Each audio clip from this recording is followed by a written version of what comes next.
The knock on my door sounded like someone hitting my spine with a hammer. I was halfway through counting out my pain pills, braced against the kitchen counter, when it came again. Three sharp, official bangs that didn't sound like a neighbor or delivery. My back brace dug into my ribs as I shuffled to the peephole, one hand on my walker, the other gripping the wall. Through the fisheye glass, I saw a man in a shiny, ill fitting suit, holding a clipboard and a thick envelope, like a weapon he'd used 100 times. He glanced up, expression bored, and I knew immediately this wasn't social. Process server. I'd seen enough courtroom shows to recognize the vibe. Are you my full name? He asked when I cracked the door, chain still on. Yes, the word came out thin. Saying my own name suddenly felt dangerous. He slid the envelope through the gap. Businesslike. You've been served, he said, already turning away. The hallway smelled faintly of cleaning solution and someone's burnt dinner. My apartment smelled like antiseptic and stale sweat from last night's struggle to sleep. The envelope was heavier than it looked. I carried it to the table, every step sending a hot, electric ache down my spine. When I finally sat, my chair creaked and my incision throbbed in protest. I slit the top with a butter knife, hands trembling, and pulled out a stack of legal paper that crackled too loudly in the quiet. At the top, summons and complaint, civil harassment, stalking. Beneath that, my parents' names as petitioners. I had to read the first line 3 times before the words made sense. They were suing me for stalking, harassment, and emotional distress. According to this, I'd been following them across the state, showing up at their new address, terrorizing them. For a second, my brain tried to laugh it off. Then I saw the county courthouse seal, the case number, the hearing date for a temporary restraining order. This wasn't a bluff. This wasn't one of their dramatics told at a family barbecue. This was real. My throat went dry. A restraining order could show up on background checks. It could land in databases my future employers and even disability insurer might pull. There was a line about possible referral for criminal charges. My parents hadn't just called me crazy this time. They'd written it down and filed it. As I flipped the pages, their voices came back in my head, that familiar mix of sugar and venom. On paper, they sounded exactly like they always wanted to sound in public. We are elderly, fragile parents just trying to live in peace from our troubled adult child.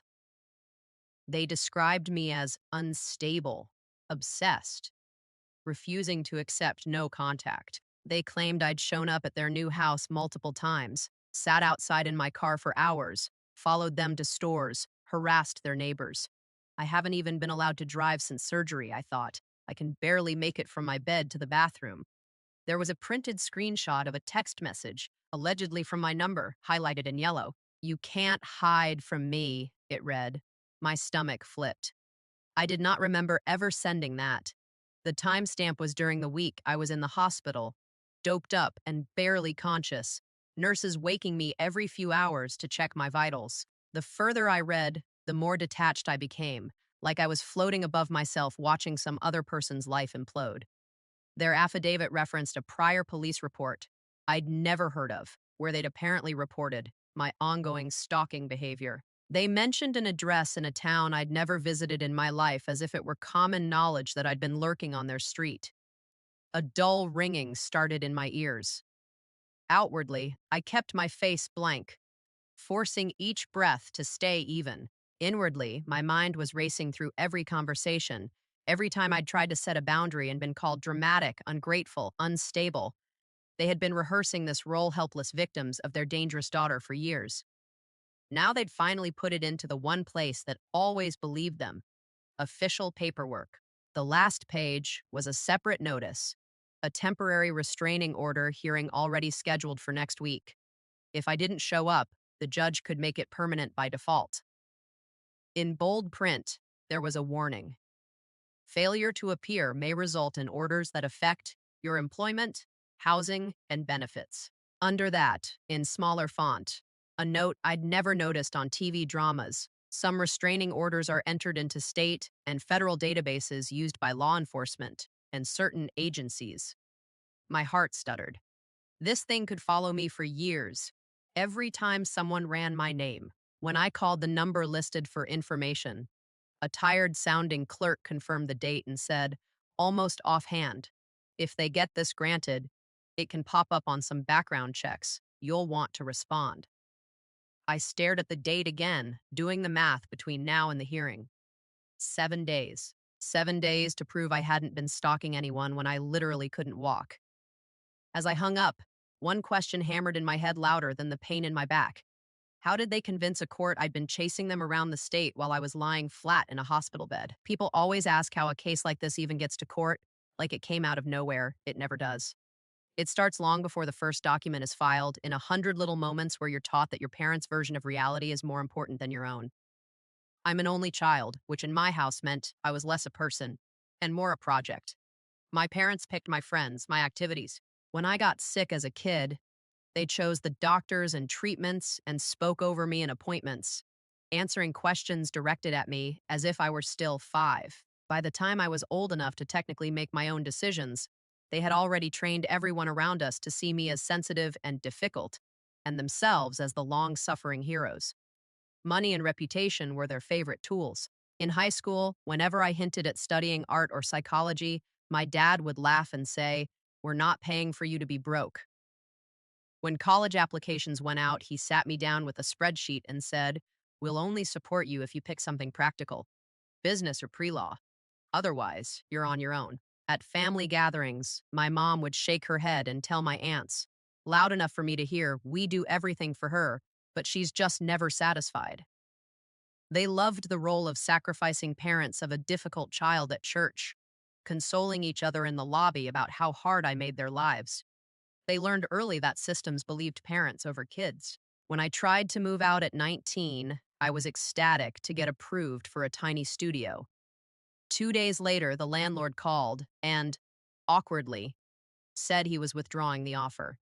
Months afterward, a cousin told me my mother had phoned him, claiming I was a drug abuser and unstable, hinting that he should be careful renting to me. He didn't want drama, so he listened. When I finally started therapy in my mid-20s, I thought I'd finally kept something for myself. Within weeks, my therapist mentioned that my mother had emailed her, a 3-page masterpiece of concern, painting me as a manipulative liar who twisted things and might be a danger to myself. My mom had even called the clinic trying to access my notes. As her parent, despite my being an adult, she always hid behind that line, "We're just trying to protect you from yourself." What she meant was, "We're trying to protect our version of you." Despite all of that, I clawed my way toward independence. I landed a job out of state, signed a lease in my own name, and moved into a too small, but truly mine apartment. I started to lower the volume on their voices, fewer phone calls, more boundaries. It was the first time I'd ever had physical space between us, and they hated it. Then my body turned on me. A serious spinal condition. Years of pain finally explained by an MRI that looked like a car crash. My employer approved medical leave and short-term disability. For once, a system looked at my pain and said, "We believe you." My parents saw an opening. At first, they played the supportive act, calling daily, sending care packages, telling everyone at church how bravely they were, helping their injured daughter through a devastating time. Then the tone shifted. They criticized my choice of surgeon, pushed me to move back in with them so we can supervise, and started circling my paperwork like vultures. "Let us handle your disability forms, honey." My dad urged on the phone. "We're good with this stuff. You just focus on resting." "I'll talk to your HR," my mom added. "You don't need that stress. Just give me your login. I'll check your emails for you." Something in me finally pushed back. "I appreciate the help," I told them, keeping my voice even. "But I'll manage my own documents. It's important to me." They did not take it well. My mother showed up at the hospital a week before surgery with a stack of papers she'd printed at home. "It's just a medical power of attorney, just in case something happens," she said, smiling too wide. The font was wrong, the language vague, and my name was crammed into blank spaces like a bad mail merge. I skimmed it and felt my stomach twist. "I'm not signing this," I said quietly. "If I do a power of attorney, it'll be through the hospital with their forms." Her eyes went cold for a second before she pasted the smile back on. You're overreacting. We're only trying to help. My father kept asking for my patient portal password so he could check appointments, and both of them pushed me to list them as authorized representatives with my employer. I put down my best friend instead. The silence on the phone when I told them was thick and crackling. Then surgery came. I went under in a sterile room, woke up with metal in my spine, and spent days in a blur of pain meds and vital checks. Nurses scanned my wristband every time they came in, documenting everything. My parents came to visit twice, each time bringing more papers they wanted me to sign for my own good. The last time, I refused again. The next day, they didn't show up. After that, nothing. Once I got home health nurses came by, logging each visit on their tablets, noting my limited mobility. I kept my contact with my parents minimal, short, neutral texts like, I'm home, recovering. No details. I didn't give them my exact address, just the general area. It felt paranoid, but also strangely necessary. Now, flipping through the complaint in my cramped kitchen, I saw my full address printed neatly near the top. Not just the street apartment number, building code. I never gave them that. Yet here it was, typed as if they'd lived there themselves. They referenced my employer by name and mentioned my approved medical leave dates, down to the week. They'd been digging. The attachments made my skin crawl. There were alleged e-witness statements from a neighbor of theirs, claiming they'd seen my car parked outside their new house on multiple occasions. None of them were signed. There were printouts of emails from an address that looked almost like mine, with one letter swapped, accusing my parents of elder abuse and promising to expose them. The tone was unhinged, exactly how they liked to describe me. And then, stapled near the back, a photocopy of a police report I had never known existed. The heading listed my parents as victims, me as suspect, and the narrative section repeated the same stalking script I was reading now. It was dated months before my surgery. My stomach turned as I realized this lawsuit wasn't sudden outrage. It was the next step in a story they'd been carefully writing for months.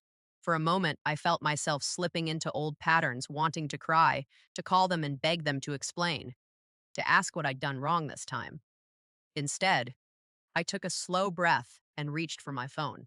I snapped photos of every page, front and back. I wrote down the case number, the court name, the hearing date. Then I opened a notes app and started a timeline. Surgery date, hospital stay, discharge, each home health visit with approximate times. If they wanted to use the system again, I thought, then this time the system was going to see all of it. When I flipped over one of the police report copies, something small caught my eye, a hand-scribbled badge number and the name of a station in another city. It didn't match the header on the photocopy. My pulse spiked. If I could get the original police report and my hospital records, their neat little story might start to fall apart. I looked at the growing stack of papers on my table, then at my walker, then back at the hearing date circled in red ink. I had 1 week, a broken spine, and a pile of lies to dismantle before a judge stamped them as truth. The next morning, I traded my sweatpants for something that looked vaguely like court clothes and booked medical transport, praying my spine would cooperate. The driver helped me wrestle my walker into the van, my brace stiff under my hoodie.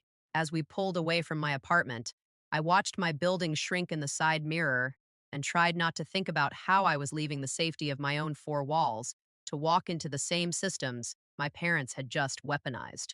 The courthouse lobby looked exactly like every courthouse lobby in every TV show, fluorescent lights too bright for this early scuffed floors, rows of plastic chairs bolted to the ground. A red LED screen flashed token numbers. B footy, then B footy. People clutched folders and whispered to each other. A security guard watched everyone with practiced boredom. I shuffled to the window marked Civil Thufton Records, each step measured, my walker scraping softly. I need to verify a case and see the file, I told the clerk, sliding the summons under the glass. Outwardly, my voice was steady. Inwardly, my heart was pounding so hard it felt like it might shake my stitches loose. She typed my case number, nails clacking against the keyboard. Okay, she said without looking up. Yes, that's active. Temporary restraining order hearing is set for next Thursday at 9 a.m. petitioners are your parents. They filed pro se. Of course they did, I thought. They always believed they could outtalk any professional. She hit print, and a small stack of pages spat out of the machine. This is the court's copy of the complaint and supporting documents, she said. Some of it you already have. Some you might not.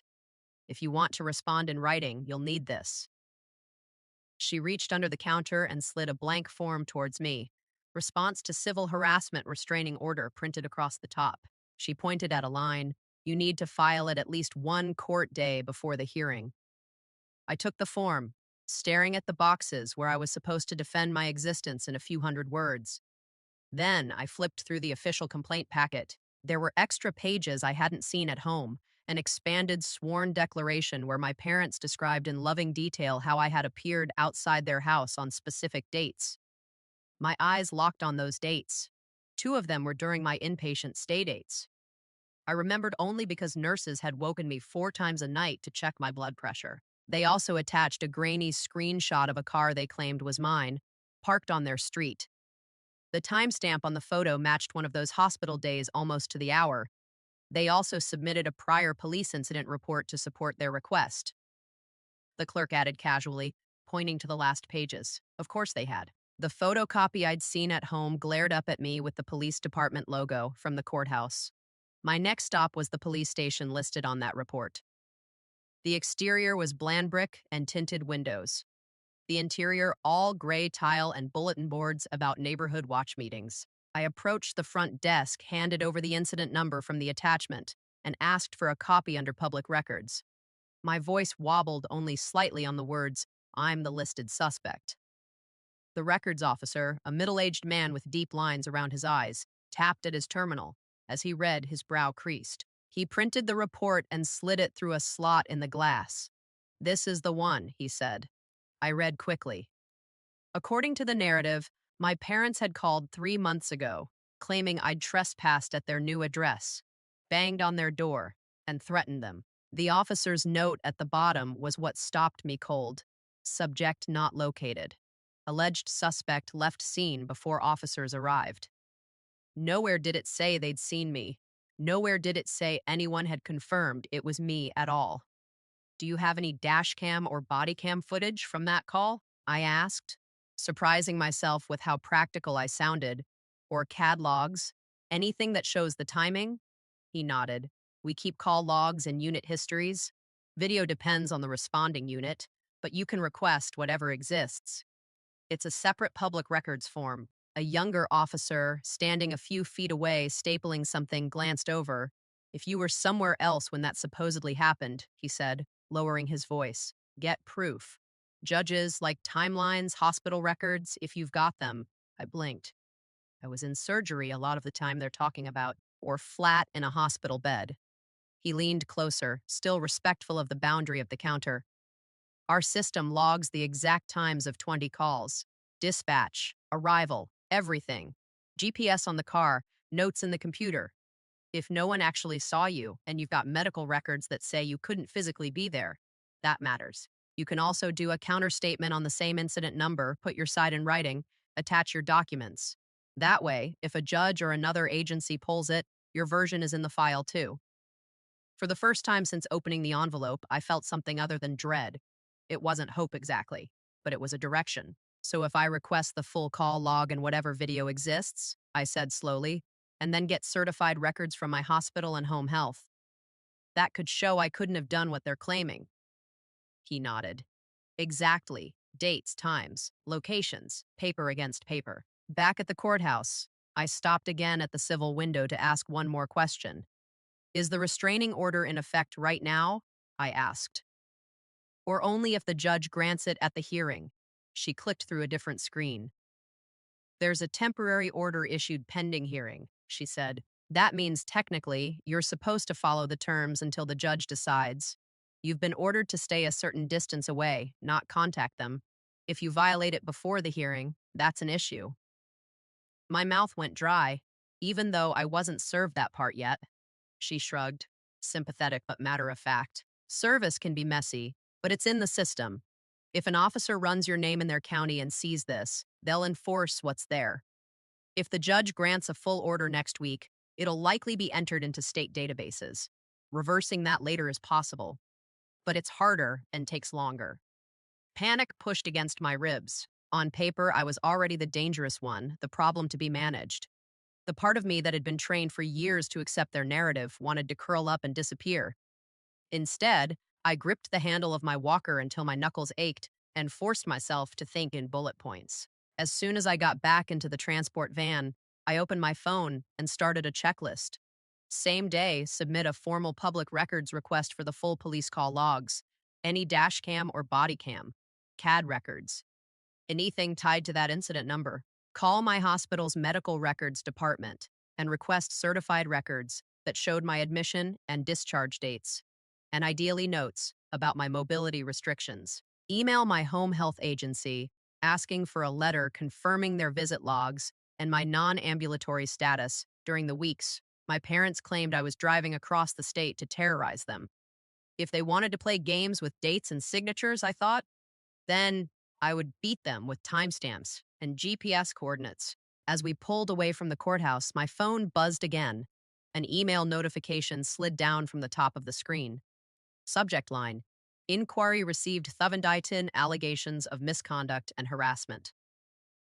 The sender was HR at my job. I stared at it, feeling the van's motion in my spine and a new kind of nausea in my gut. They weren't just trying to get a piece of paper against me. They were trying to take my future, too. I opened the HR email with my stomach in my throat. For a second, I imagined the worst: suspension, investigation, everything I'd built slipping away because my parents had decided I was their favorite villain again. Instead, the message was clipped and procedural. They'd received an external complaint alleging harassment by an employee currently on medical leave and needed to schedule a brief call to clarify the situation. It felt like being called into the principal's office as a kid, except this time, my job and insurance were on the line. The next day, I logged into a video call with my HR representative, Jenna. Her face appeared in a little box on my laptop, neutral but not unfriendly. "First of all," she said, "I hope your recovery is going as well as it can. We do have your medical documentation here."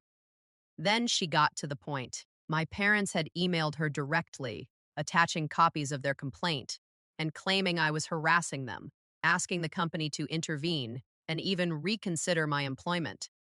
She explained that HR is required to document any complaint that names an employee, even if it's from outside the company. But, she added, we also have your leave of absence paperwork, your doctor's notes, and your work location history. So we're looking at the full picture. That phrase, full picture, became my mantra over the next few days. I turned my apartment into a war room of manila folders and sticky notes. The hospital emailed me certified records, my admission and discharge dates, operative report, nursing notes clearly stating patient non-weight bearing, requires assistance for ambulation. During the exact days my parents swore I was cruising past their house. My home health agency sent visit logs with timestamps and GPS check-ins. The nurses used for their own compliance digital proof that I was at home, in my apartment when my parents claimed I was outside their window. My neighbor from across the hall, who'd helped bring my groceries up twice, wrote a simple statement on specific dates. She saw me inside or at my door, clearly recovering from surgery. Meanwhile, my email provider's tech support sent me header data for all outgoing messages for the last few months. The harassing emails my parents included in their complaint had never gone through my IP address. When I forwarded this to Jenna, she surprised me. "If you're comfortable," she said, "I can prepare a letter for the court confirming your approved medical leave and the period you were not working or traveling. We also have security logs that show you badge swiped into the office here, but never in their city during the months they're talking about." Another system, another set of logs quietly contradicting my parents' story. By the time the temporary restraining order hearing day arrived, my spine hurt, but my folder was solid. The courtroom was smaller than I'd imagined, a beige box with a raised bench, a few pew-like rows of seating, and a digital recorder whirring softly on the clerk's desk. The commissioner walked in, robes swishing, and we all rose. My parents sat at the other table, my mother in her fragile cardigan, my father gripping a thick folder stuffed with papers. They avoided looking at me. The judge swore us in, then explained the process in a flat, practiced tone. Petitioners will present first. Then the respondent may respond. I may ask questions at any time. This proceeding is being recorded. My parents launched into their performance as if they'd rehearsed it in front of a mirror. My mother's voice quivered as she told the court they'd lived in fear for months, that I'd been fixated on them, unable to accept boundaries. My father slid the printout of the text message across to the clerk. You can't hide from me, and the grainy car photo. They spoke about sleepless nights, terrified neighbors, my alleged history of instability. Listening to them, anyone who didn't know better might have believed they were saints. The judge listened politely, but he didn't look moved. When they finished, he asked, on these occasions you allege she came to your home. Did you personally see her? Speak with her? Do you have any independent verification that it was actually your daughter present, other than your belief? My father stammered something about recognizing her car. The judge's pen stopped moving. And you filed one police report, is that correct? He continued. Why did you not pursue any further criminal charges or request officers to identify or contact the alleged suspect? My mother's voice went up an octave as she slipped fully into victim mode. We didn't want to ruin her life, Your Honor. We just wanted her to stop. She has issues, mental health issues. She let the words hang in the air like a diagnosis. When it was my turn, I stood slowly, using the table for balance. I kept my voice as calm as I could. Your Honor, I have never been to their new address. I began. I have been recovering from spinal surgery during the dates they list. I brought documentation. I handed the clerk my packet. Certified hospital records, home health logs, Jenna's letter on company letterhead listing my approved medical leave dates, my neighbor's statement. On top, I'd clipped a simple chart comparing each alleged incident date with a corresponding medical or visit record. The judge flipped through, his expression sharpening. I pointed to the page my parents had loved so much, the car photo. The timestamp on that image, I said, matches this entry from my hospital chart. At that exact hour, a nurse noted administering IV pain medication. I was in a hospital bed, non-weight bearing, with monitors attached. I also have this public records response from the police department. I referenced the call log, highlighting that no officer ever made contact with me or confirmed my identity as the suspect. We moved to the emails.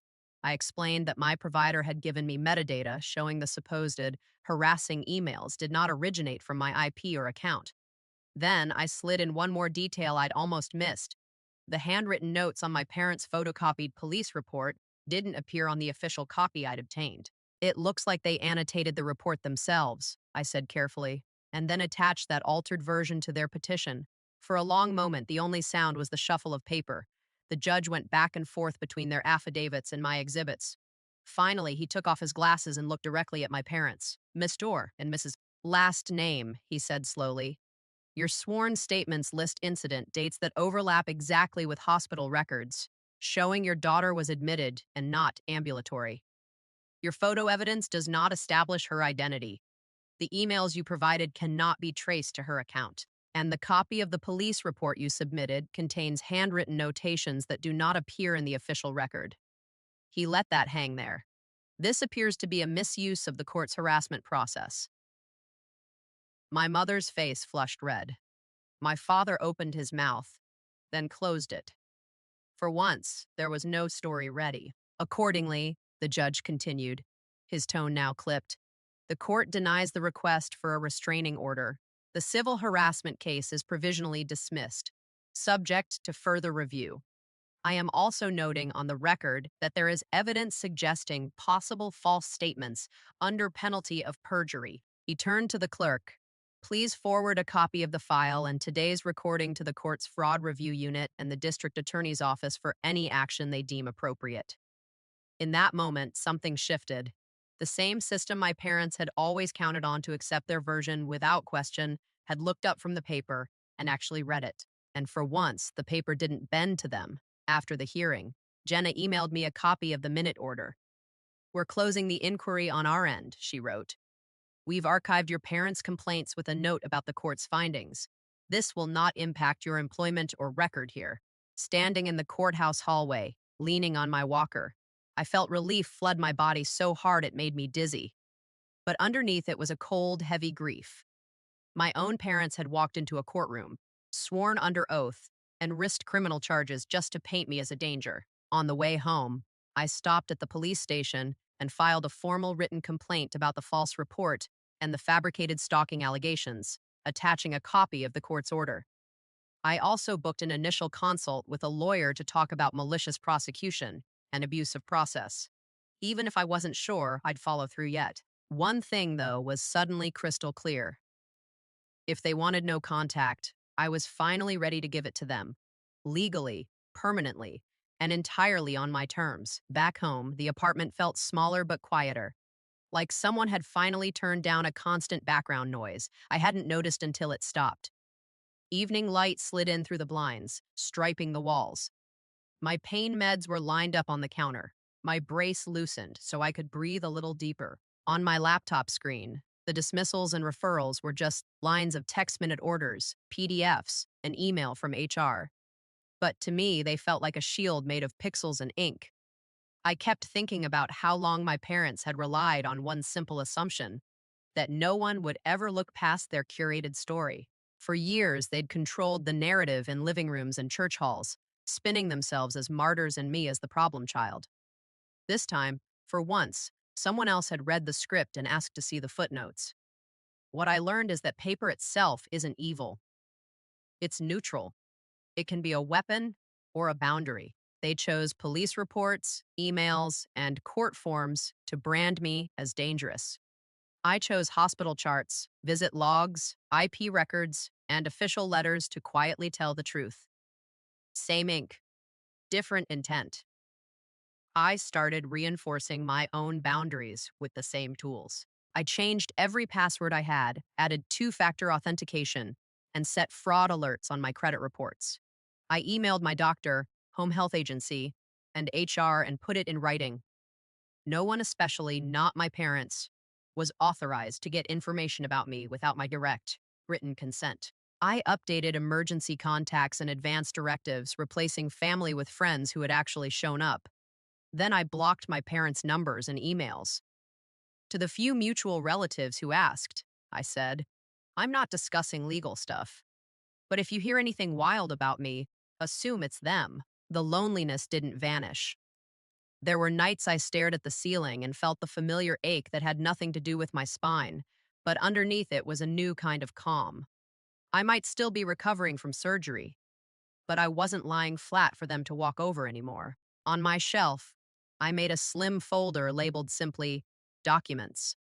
Inside went every order, letter, and record tied to this mess, not as a shrine to what they did, but as a reminder that their story doesn't own me, the facts do. A few weeks later, a plain white envelope arrived from the district attorney's office. Inside, a short letter. They had opened a preliminary review into possible false statements in my parents' filings. I didn't dance or call anyone. I slipped the letter into the documents folder, exhaled slowly, and focused on my physical therapy exercises waiting on the coffee table. My parents thought they could write me in as the villain and have the system sign off.